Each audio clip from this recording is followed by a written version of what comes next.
Oh, hey.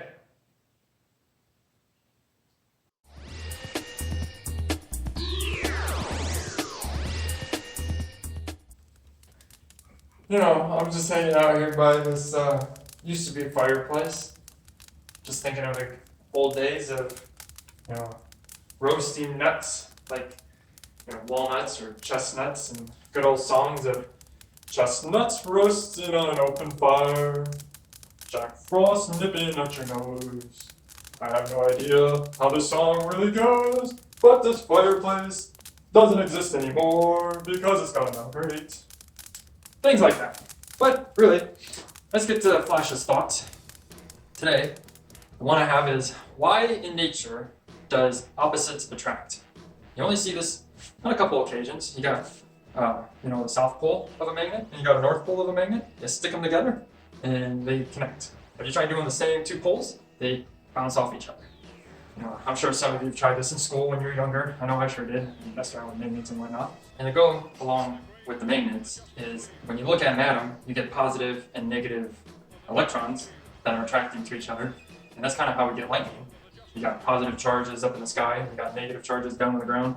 Some people are negative, some trees are negative, and they get struck by lightning.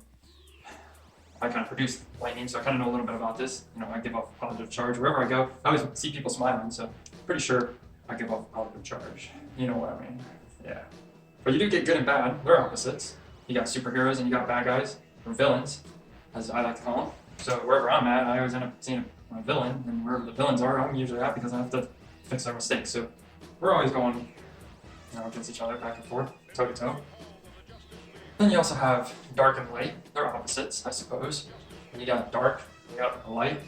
Sometimes you need a light to brighten up the darkness, and the darkness and lights create shadows, and you kind of need a shadow. But that's what you get from those two. Take my friend Batman, for instance. If there wasn't shadows, where would he hide? And then, get to my main point. Animals, we got males and females that reproduce, come together, and create children. But the human species is the only thing that is not attracted opposites. We get the gays and lesbos, male and male. I don't really quite understand how we human species go against nature and just the flow of how things should be. We even have some that go above and beyond even and change their entire gender just so that they can attract to the same instead of the opposite.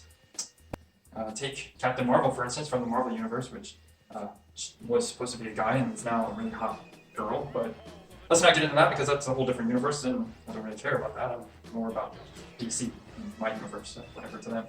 But why is a human species not attracted to opposites? That's the real question. But anyways, that's my thought for today. Guess I'll leave you with that one, and I'll just go back to what I was doing before when we met. And I wasn't waiting for you, by the way. I was looking at my fireplace and thinking about good old times, like nuts and roasting them on fire. All right, catch you later.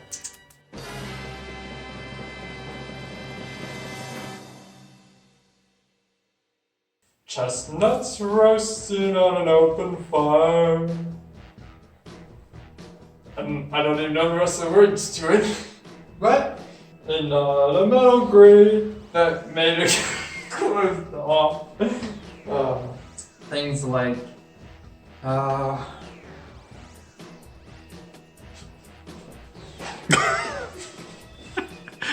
won't work. what is used and what's not. I don't know what I'm saying. Okay, alright. I don't even know what I'm saying. Okay, wait. There you go. Now, a little bit further. And action. You're recording? Hmm? Oh. Wait. Oh, yeah, really wait. Action! This keeps getting louder and louder.